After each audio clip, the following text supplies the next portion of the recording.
Hello everyone, welcome to paramedical विज्ञान। आज का हमारा टॉपिक है carbohydrates.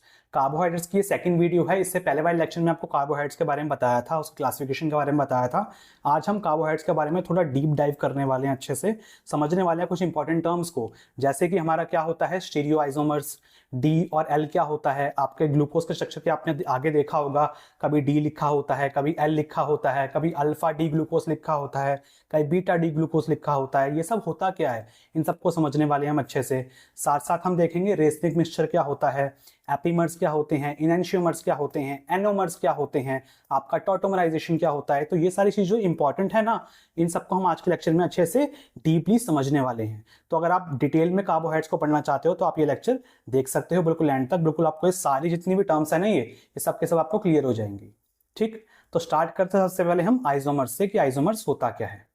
All the monosaccharides except dihydroxy acetone, जितने मोनोसैकेराइड्स होते हैं डाईहाइड्रोक्सी एसीटोन को छोड़ के, वो सारे के सारे एक या एक से ज्यादा कायरल कार्बन उसमें एटम होते हैं।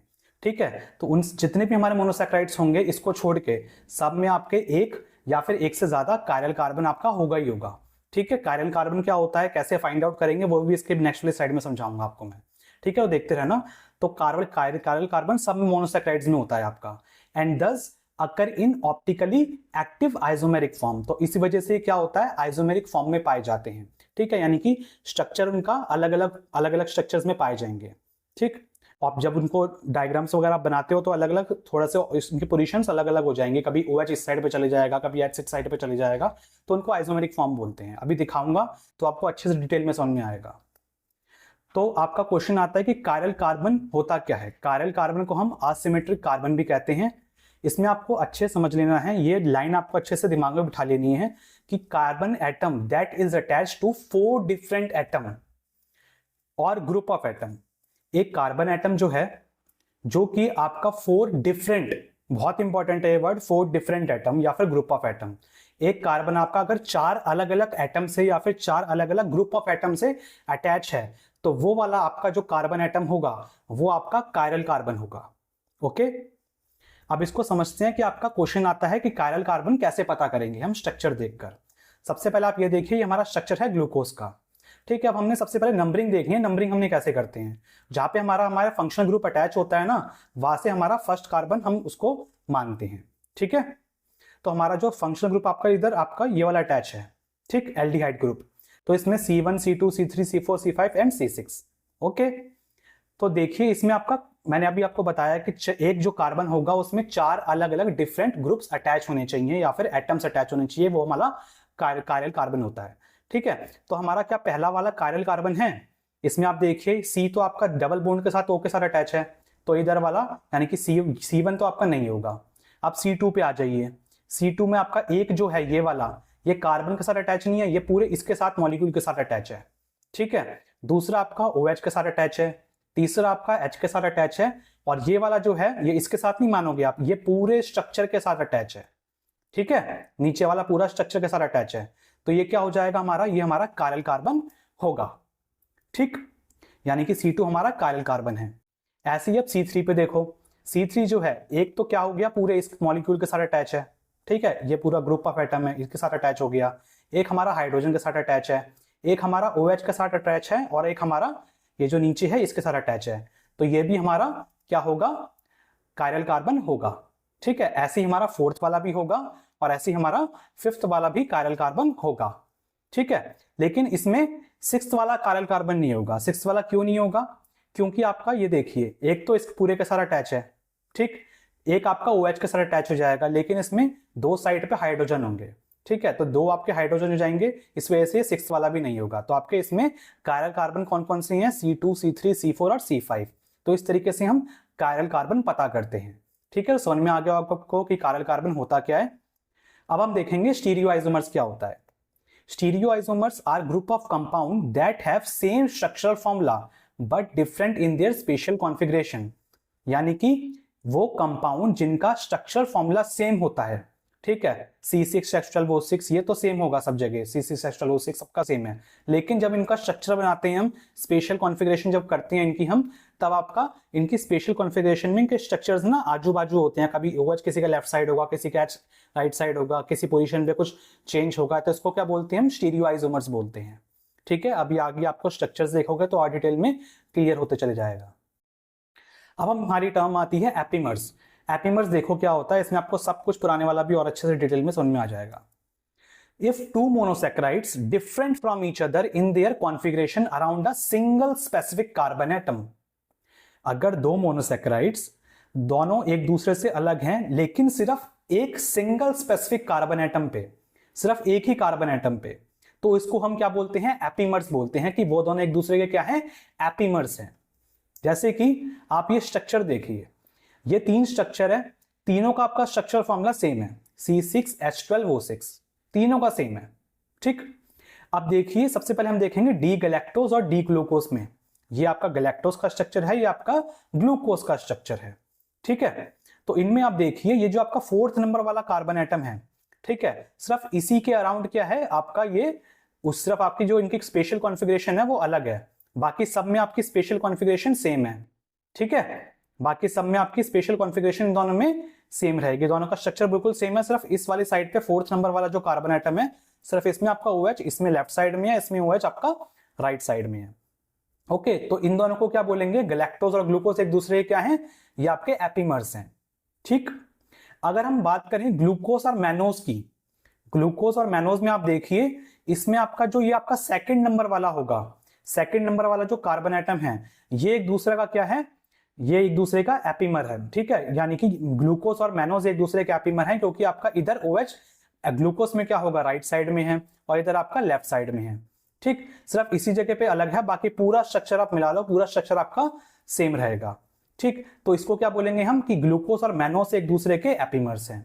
ठीक है, तो इस तरीके से हम क्या पढ़ते हैं, हमारा जो एपिमर्स होता है उनको पता लगाते हैं। ठीक है, तो आपका जो एपिमर्स क्या होते हैं, कि आप देखना है कि सिर्फ सिंगल स्पेसिफिक कार्बन एटम, आपको ये अच्छे से याद रखना है कि सिर्फ एक ही कार्बन एटम पे ये अलग होगा।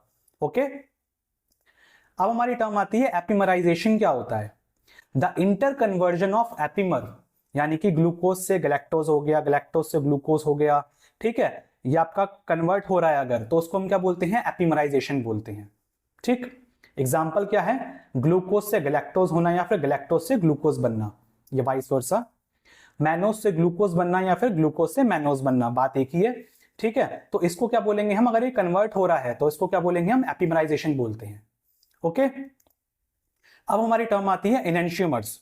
एनेंशियोमर्स बच्चों क्या होता है ये देखेंगे हम, special type of stereo isomers that are mirror images of each other, मतलब कि स्टीरियो आइसोमर्स ही होते हैं ये भी, लेकिन क्या होती हैं, ये एक दूसरे की मिरर इमेजेस होती हैं। जैसे ऐसे ऐसा लगेगा बिल्कुल बीच में शीशा रख दिया हो, शीशे में क्या होता है, आप अपना राइट हैंड उठाओगे तो आपको शीशे में लेफ्ट वाला आपको उठा हुआ दिखेगा।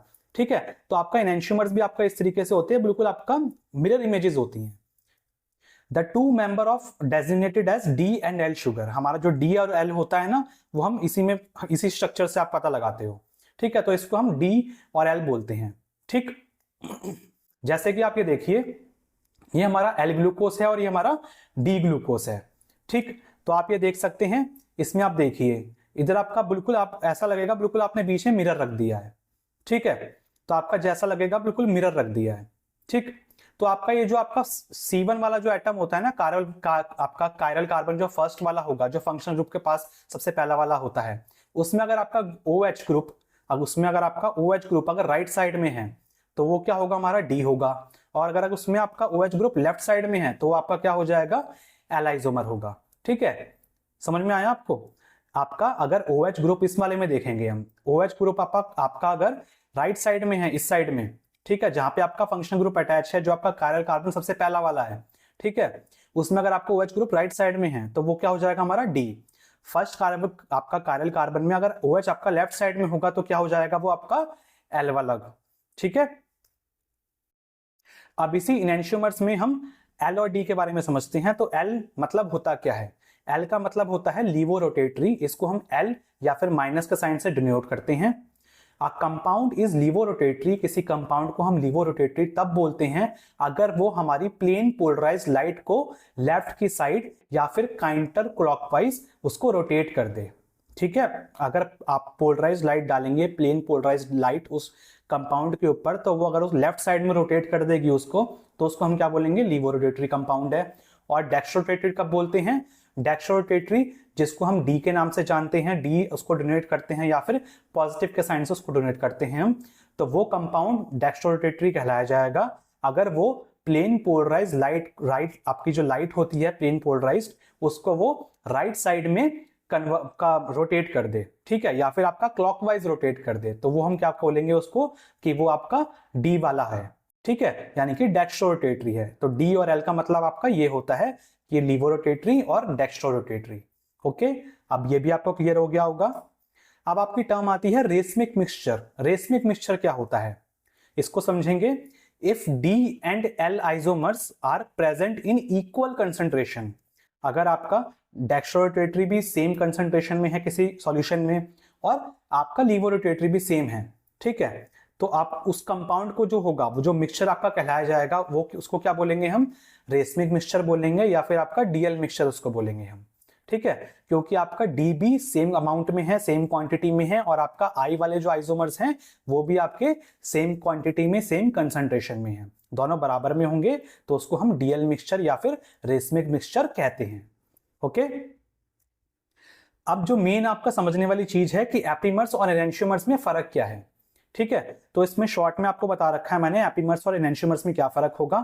एपिमर्स में देखिए आपका जो only one chiral centre different configuration, epimer में क्या होगा कि सिर्फ जो आपका एक सिर्फ कायरल सेंटर होगा, ठीक है, किसी भी कायरल सेंटर में C1 पे हो सकता है, C2 पे हो सकता है, C3 पे हो सकता है, किसी भी हो सकता है, लेकिन सिर्फ एक पे ही होगा, एक पे ही आपकी जो कॉन्फ़िगरेशन होगी वो अलग होगी, बाकी सब पे सेम रहेगी। देखो पूरे स्ट्रक्चर में, दोनों के दोनों स्ट्रक्चर में पूरे क्या है, पूरे में सेम है, पूरा स्ट्रक्चर सेम है, सिर्फ एक कायरल सेंटर पे आपका क्या है, ये अलग हो गया, तो ये क्या होंगे, एक दूसरे के एपिमर्स होंगे, ठीक है। और इनेंशियोमर्स क्या होता है, इनेंशियोमर्स में क्या होगा, all the chiral centres have different configuration, यानी कि ये एक दूसरे के एक तो मिरर इमेजेस हैं, तो सारे के सारे जो होंगे, सारे के सारे जो कायरल सेंटर होंगे आपके, वो सारे ही आपके डिफरेंट कॉन्फ़िगरेशन के होंगे, ठीक है, तो इस वजह से इसको क्या बोलते हैं हम, इनेंशियोमर्स बोलते हैं, और इसी वजह से ये मिरर इमेजेस कहलाई जाती हैं, और ये आपका डी और एल इसी से आता है।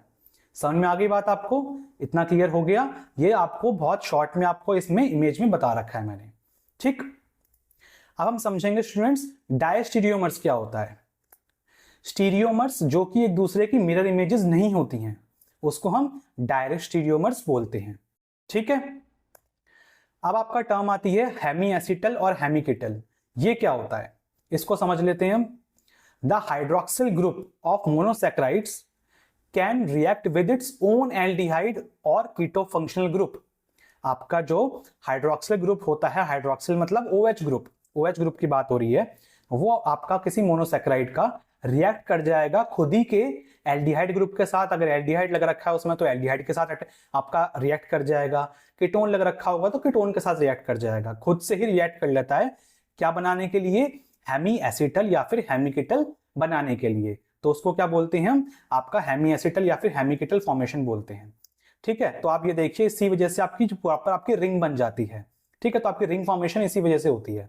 जैसे कि ये देखिए आपका नॉर्मल स्ट्रक्चर है ग्लूकोज का ये, ठीक है, डी ग्लूकोज का स्ट्रक्चर है आपका ये, अब इसमें आपका ये हो गया हाइड्रोक्सिल ग्रुप, ठीक है, ये आपका OH है, ठीक है, ये आपका क्या करेगा, खुद ही के एल्डिहाइड के साथ क्या कर रहा है, ये रिएक्ट कर रहा है, ठीक है, ये देखिए OH जो है आपका खुद ही के एल्डिहाइड के साथ रिएक्ट कर लेगा, और इसमें रिएक्ट करने के बाद क्या करेगा, ये इस तरीके से चेन बना लेगा, ठीक है, तो ये आपका क्या बना लिया इसने, हेमी एसिटल बना लिया, ठीक है, ये आपका हेमी एसिटल इसने बना लिया, ओके। तो इस तरीके से ये चेन, आपकी चेन से आपका पूरा क्या बन जाती है, ये आपकी साइकिल बन जाती है, साइक्लिक फॉर्म में आ जाता है ये, ठीक है। इसमें हम दूसरा एग्जांपल देखते हैं, दूसरा एग्जांपल आप देखिए फ्रुक्टोज वाली चेन का, ठीक है, उसमें पायराइन रिंग थी, इसमें फ्रुकेन रिंग है, ठीक है। इसमें देखिए जैसे कि आपका ये भी आपका स्ट्रक्चर है C6H12O6, ठीक, तो इसमें आपका क्या है, इसमें आपका कीटोन ग्रुप है, तो इसमें क्या करा, इसमें भी आपका जो OH है वो आपका इधर चला गया, इसके साथ इसने बॉन्ड बनाया, और बॉन्ड बनाने के बाद इसने इसमें ये साइकिल बना ली,